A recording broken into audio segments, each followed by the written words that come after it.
Good evening बच्चों। आज कक्षा 12 रसायन विज्ञान का दूसरा पाठ विलयन शुरू करते हैं और इस पाठ की शुरुआत करते हैं विलयन की परिभाषा से। विलयन की परिभाषा में आप लोग लिखेंगे दो या दो से अधिक पदार्थों का वह समांग मिश्रण जिसके घटक कणों की मात्रा एक सीमा में परिवर्तित की जा सके विलयन कहलाता है। तो विलयन आपके दो पदार्थों का समांगी मिश्रण भी हो सकता है और दो से अधिक पदार्थों का समांगी मिश्रण भी हो सकता है। और विलयन के जो घटक कण हैं उनकी मात्रा में हम परिवर्तन भी कर सकते हैं, यानी उनकी मात्रा को हम कम ज़्यादा भी कर सकते हैं। अच्छा, वे पदार्थ जो विलयन बनाते हैं उन्हें विलयन के घटक कहते हैं। उन्हें विलयन के घटक कहिए या फिर अवयव कहिए, क्योंकि अभी इस पाठ में जैसे जैसे हम आगे बढ़ेंगे तो ये घटक या अवयव ऐसे शब्दों का प्रयोग होगा, तो कंफ्यूज नहीं होंगे आप लोग, क्योंकि घटक और अवयव एक ही चीज़ें होती हैं। या हम कहेंगे कि कोई भी पदार्थ या विलयन जिन चीज़ों से मिलकर बना है, कणों से मिलकर बना है, अणुओं से मिलकर बना है, उन्हीं को उनके जो है घटक कण कहा जाता है या अवयव कहा जाता है।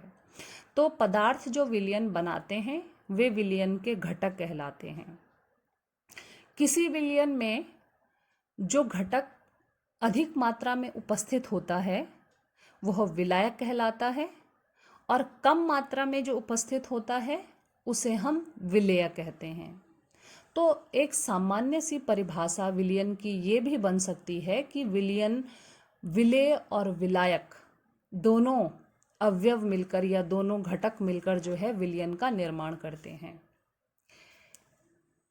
अर्थात विलेय धन विलायक बराबर विलयन।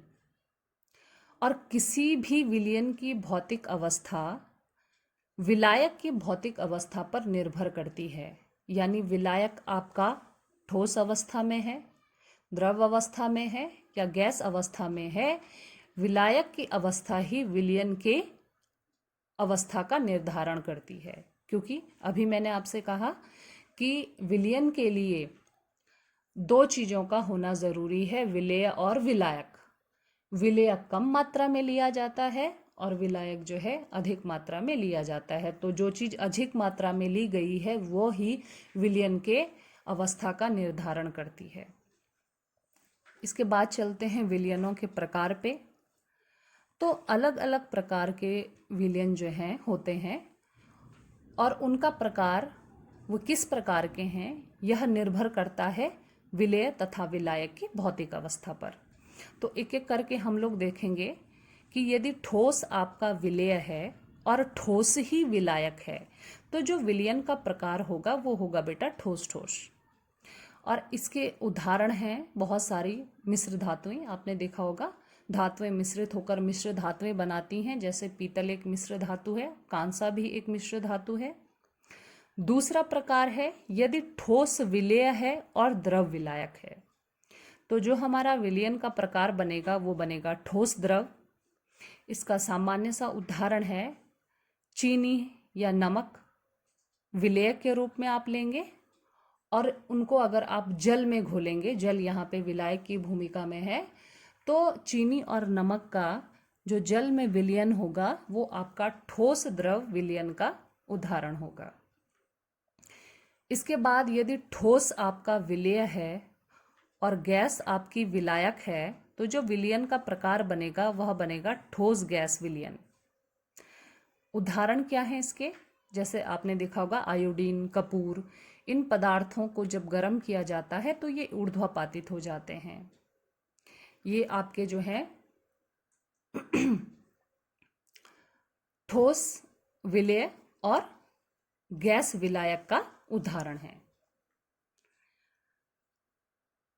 इसके अलावा जो अन्य विलयन के प्रकार हैं उनमें विलेय अगर विलेय के रूप में द्रव है और विलायक के रूप में ठोस लिया गया है तो आपका जो विलयन का प्रकार बनता है वह होता है द्रव ठोस।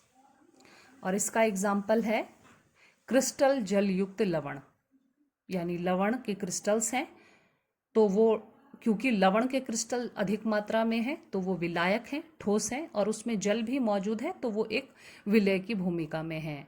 या फिर आपके जो हैं धातु अमलगम, धातु अमलगम बेटा किसी भी धातु की पारे के साथ जो कॉम्बिनेशन होता है या हम कहेंगे मिश्रण होता है, किसी भी धातु का पारे के साथ, मरकरी के साथ जो मिश्रण होता है वह धातु अमलगम कहलाता है। तो वह भी एक द्रव ठोस विलयन का प्रकार है। इसके बाद यदि विलेय ही द्रव है और विलायक विलायक भी द्रव है, विलेय भी द्रव है और विलायक भी द्रव है, तो ऐसे विलयनों का जो प्रकार होता है वो होता है द्रव द्रव विलयन। जैसे आपने जल में अल्कोहल मिला दिया या टॉल्विन में बेंजीन मिला दिया या फिर दूध में पानी मिला दिया, ये सब आपके जो हैं द्रव द्रव विलयन का एग्जाम्पल हैं। लेकिन यदि विलेय द्रव है और विलायक गैस है, विलेय द्रव है और विलायक गैस है यानी अधिक मात्रा में गैस मौजूद है, तो ये एक प्रकार होता है द्रव गैस विलयन का। और इसके एग्जाम्पल होते हैं जैसे एरोसॉल हो गया, धुंध हो गई, आपका स्मॉग हो गया, ये सारी चीज़ें इनमें ज़्यादा मात्रा में गैस होती है और द्रव जो है कम मात्रा में यानी जल जो है कम मात्रा में होती हैं। तो धुंध हो गई, धुआं, और आपके धुंध कहेंगे, और फॉग, स्मॉग, ये सारे जो हैं इसके एग्जाम्पल हैं। फिर आता है आपका गैस ठोस विलयन। गैस ठोस विलयन यानी विलेय आपकी गैस है और विलायक आपका ठोस है। तो इसका जो एग्जाम्पल है वो है पैलेडियम धातु। यहाँ पे हम कहेंगे कि ठोस के रूप में पैलेडियम धातु है, और गैस जो कि एक विलेय है, जैसे हाइड्रोजन गैस का अधिशोषण हो जाता है पैलेडियम धातु पर। तो ये यहाँ पे जो विलायक है वो धातु पैलेडियम है और हाइड्रोजन एक गैस विलेय के रूप में है। तो हाइड्रोजन गैस का पैलेडियम धातु पर अधिशोषण जो होता है वह एक गैस ठोस विलयन का प्रकार है। फिर यदि गैस विलेय के रूप में गैस है और विलायक के रूप में द्रव है, तो जो विलयन का प्रकार होगा वह होगा गैस द्रव विलयन, जैसे सोडा वाटर या फिर अमोनीकृत जल। और मार्केट से आपने खरीदी होंगी जैसे थम्स अप, कोको कोला की जो बॉटल्स आती हैं, उसमें देखा है आपने कि गैस को द्रव में घोला जाता है, तो जैसे ही आप ढक्कन खोलते हैं गैस भप करके बाहर निकल जाती है। तो ये गैस द्रव विलयन का एक प्रकार है। और लास्ट में बेटा यदि गैस जो है विलेय के रूप में है और गैस ही आपका विलायक है, तो जो आपका विलयन का प्रकार होता है वो होता है गैस गैस विलयन। और इसमें आती हैं विभिन्न गैसें, दो या दो से अधिक गैसों का मिश्रण, और जैसे वायु है ये आपका जो है गैस गैस विलयन का प्रकार है। तो ये 9 प्रकार के जो हैं आपके विलयन के प्रकार हैं, विभिन्न प्रकार के, जहाँ पे विलेय कभी ठोस है, गैस है, द्रव है, और आपके विलायक भी इनमें अलग अलग हैं, यानी कहीं पे ठोस है, कहीं पे द्रव है और कहीं पे गैस है। इस बात को आप पूरी तरह से ध्यान रखेंगे कि विलायक जिस भी अवस्था में है, ठोस में, द्रव में या गैस में, जिस अवस्था में भी विलायक है, विलयन की अवस्था भी वही होगी। आगे चलते हैं बच्चों।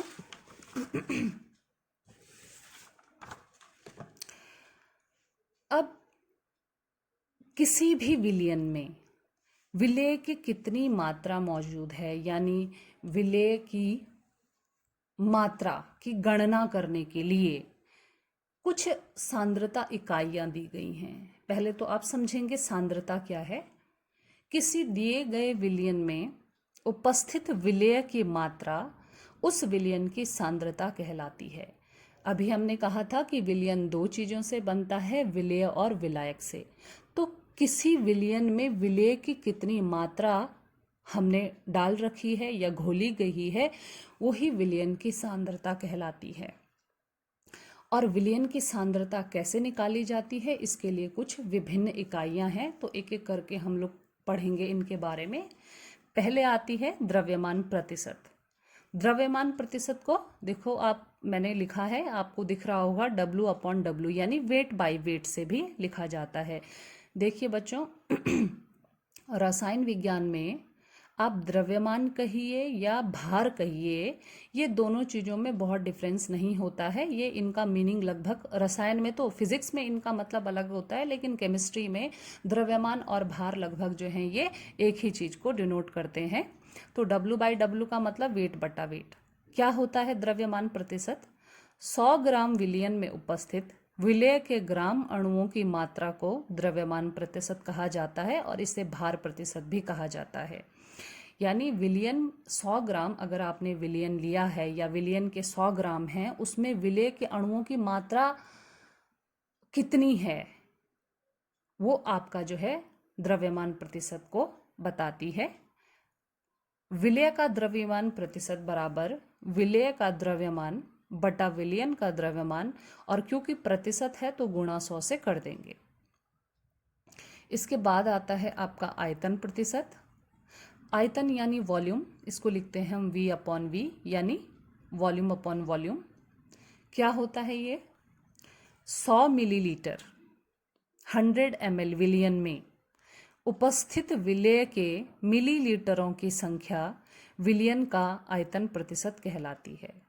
आप ध्यान रखेंगे यहाँ पे आयतन प्रतिशत में कि विलेय का भी हम आयतन लेंगे और विलयन का भी हम आयतन लेंगे। तो विलेय का आयतन मिलीलीटर में, विलयन का आयतन मिलीलीटर में गुणा 100, ये आपको आयतन प्रतिशत बताता है। बच्चों, प्रतिशत निकालना बहुत ही इजी होता है। प्रतिशत का मतलब होता है आप उसको सीधे 100 से गुणा करेंगे। यानी जिसका भी आप प्रतिशत निकाल रहे हैं, विलेय का निकाल रहे हैं या विलायक का निकाल रहे हैं, तो जिस भी चीज़ का आप प्रतिशत निकाल रहे हैं, आप लिखेंगे विलेय का प्रतिशत बटा विलयन का प्रतिशत गुणा गए विलेय का आयतन या फिर विलयन का आयतन गुणा गए 100। और अगर द्रव्यमान निकाल रहे हैं तो विलेय का द्रव्यमान बटा विलयन का द्रव्यमान गुणा 100। ऐसे करके आप विलेय का निकाल रहे हैं या विलायक का निकाल रहे हैं, जिस चीज़ का भी आप प्रतिशत निकाल रहे हैं उसको आप ऊपर लिखेंगे, और बटा टोटल का, यानी विलेय का प्रतिशत है तो विलेय का द्रव्यमान बटा विलयन का द्रव्यमान गुणा 100, और अगर विलायक का द्रव्यमान है तो विलायक का द्रव्यमान बटा विलयन का द्रव्यमान गुणा 100। यानी आप जिस चीज़ का भी प्रतिशत निकाल रहे हैं उसको ऊपर लिख के बटा टोटल जो अमाउंट होती है उसको लिख के गुणा 100 से करके आप प्रतिशत निकाल सकते हैं। इसके बाद आती है शक्ति, या हम कहते हैं स्ट्रेंथ। स्ट्रेंथ के बारे में आप पहले परिभाषा लिखेंगे। किसी विलयन के 1 लीटर में विलेय के ग्राम की उपस्थित मात्रा विलयन की शक्ति कहलाती है। यानी 1 लीटर विलयन में विलेय पदार्थ के कितने ग्राम मौजूद हैं, कितने ग्राम उपस्थित हैं, किसी विलयन के 1 लीटर में विलेय के कितने ग्राम्स मौजूद हैं, वो विलयन की शक्ति कहलाती है। और इसे ग्राम बटा लीटर या फिर ग्राम बटा मीटर क्यूबिक द्वारा व्यक्त किया जाता है। तो विलयन का सांद्रण बराबर आप लिखेंगे विलेय का ग्राम में द्रव्यमान बटा विलयन का आयतन लीटर में।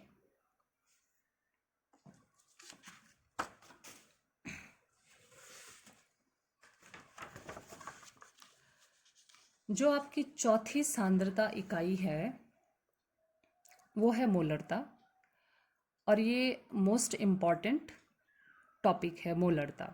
मोलरता आपने कक्षा 11 में भी पढ़ी है, और विलयन पाठ में मोलरता आपको जो है आप फिर से पढ़ रहे हैं। तो मोलरता क्या होती है, मैंने कहा ये मोस्ट इम्पॉर्टेंट है। विलयन के 1 लीटर आयतन में उपस्थित विलेय के मोलों की संख्या उस विलयन की मोलरता कहलाती है। यानी विलयन के 1 लीटर में विलेय के कितने मोल मौजूद हैं वो आपकी मोलरता कहलाती है।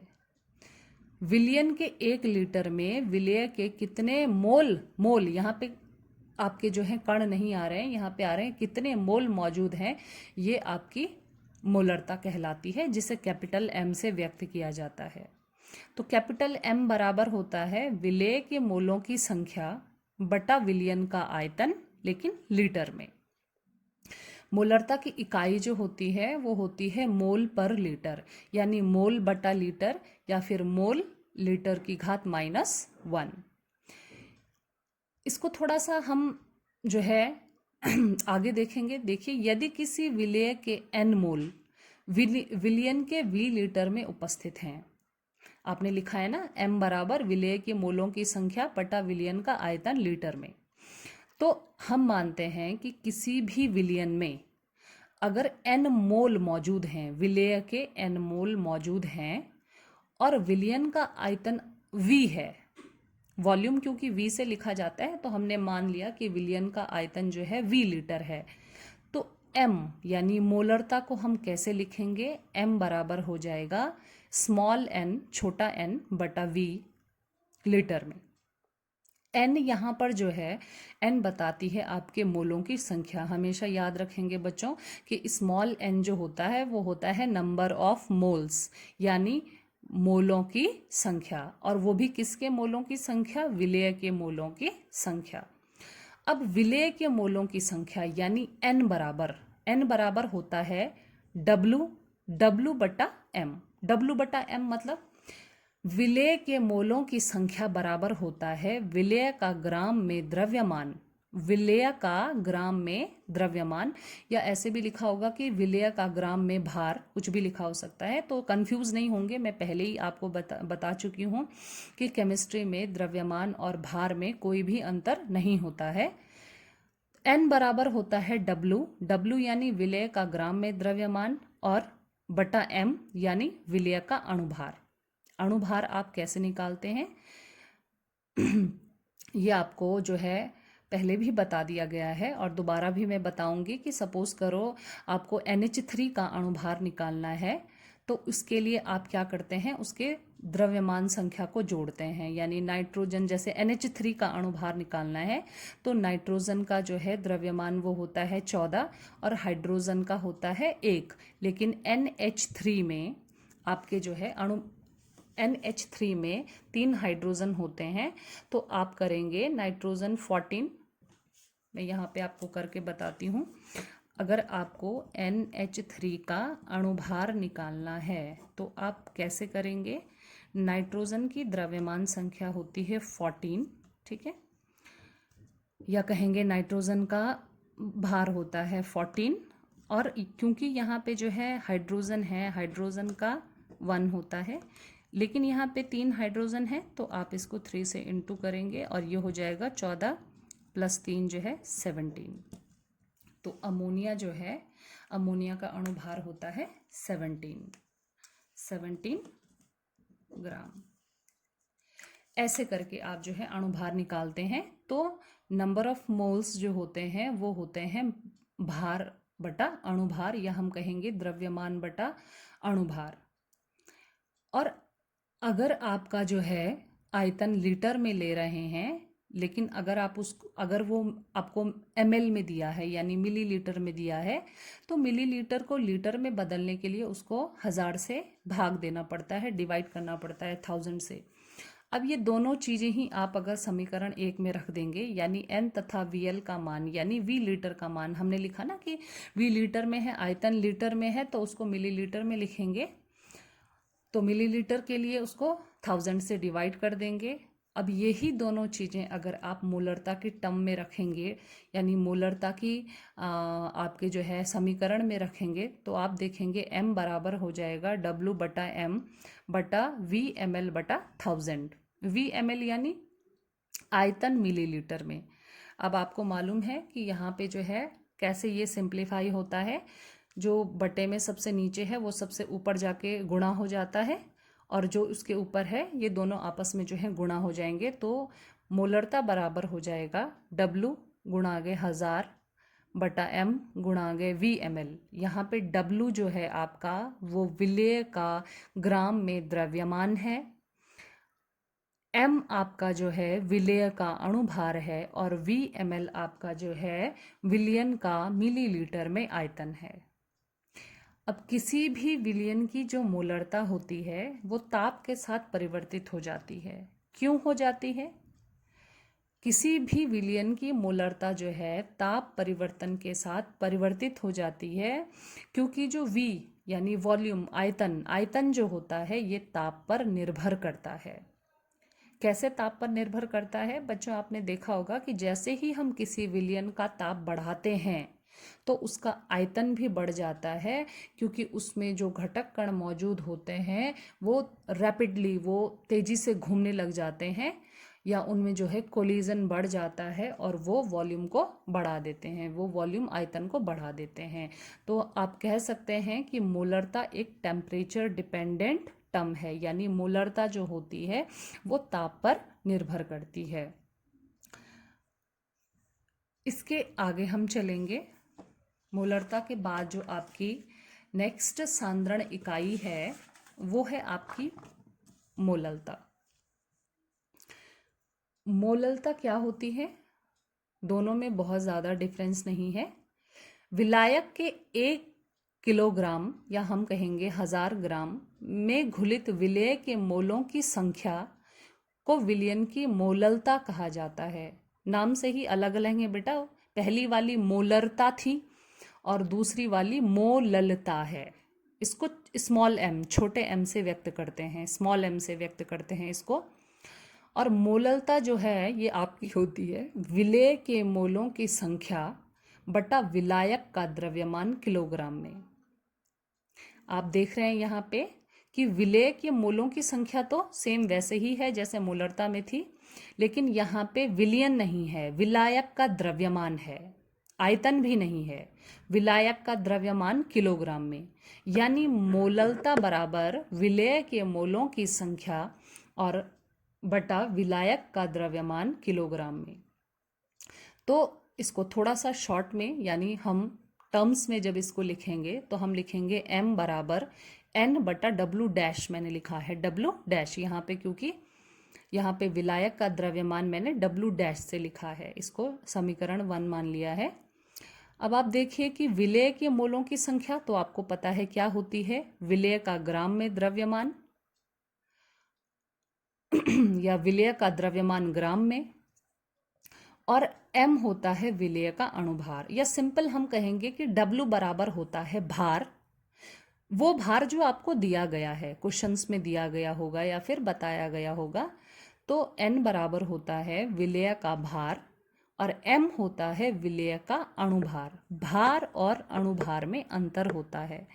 भार आपका जो है वो थ्योरेटिकल है, मतलब दिया होगा आपको कि हाँ इतना है, और अणुभार आपको निकालना पड़ता है, जैसे मैंने आपको अमोनिया का बताया था कि ऐसे करके हम निकालते हैं, अणुओं के भारों को आप जो है ऐड करके निकालते हैं। तो n बराबर तो हम वही लिखेंगे W अपॉन m, यानी विलेय का द्रव्यमान ग्राम में या फिर विलेय का अणुभार, और m होता है विलेय का भार, और m बराबर होता है विलेय का अणुभार।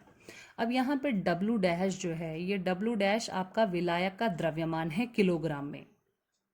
तो किलोग्राम को अगर आपका ग्राम में लिखना हो तो हम क्या लिखेंगे, W डैश ग्राम, यानी द्रव्यमान ग्राम में, और उसको 1000 से डिवाइड कर देंगे। अब ये दोनों ही टर्म्स उठा के अगर हम फर्स्ट समीकरण में, पहली समीकरण में रख दें, यानी n का मान और W डैश का मान जो है हम समीकरण 1 में रख दें, तो आप लिखेंगे स्मॉल m यानी मोललता बराबर W यानी विलेय का द्रव्यमान ग्राम में बटा m विलेय का अणुभार बटा W डैश ग्राम यानी विलायक का द्रव्यमान ग्राम में, और बटा 1000। तो इसको आप सिंपल करेंगे, सिंप्लीफाई करेंगे तो m बराबर हो जाएगा W गुणा के 1000 अपॉन m गुणा के W डैश ग्राम। अब क्योंकि मोललता में हम विलायक के द्रव्यमान को लेते हैं और द्रव्यमान या तो ग्राम में होता है या फिर किलोग्राम में होता है, तो मोललता की इकाई हो जाएगी मोल पर केजी या मोल केजी इनवर्स। केजी इनवर्स का मतलब होता है किलोग्राम की घात -1।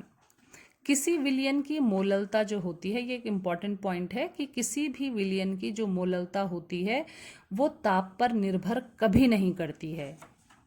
क्यों नहीं करती है? क्योंकि जो विलायक का द्रव्यमान होता है उसका ताप परिवर्तन से कोई भी लेना देना नहीं होता है। विलायक का जो द्रव्यमान, यहाँ पे हम विलायक का द्रव्यमान ले रहे हैं, और द्रव्यमान का बच्चों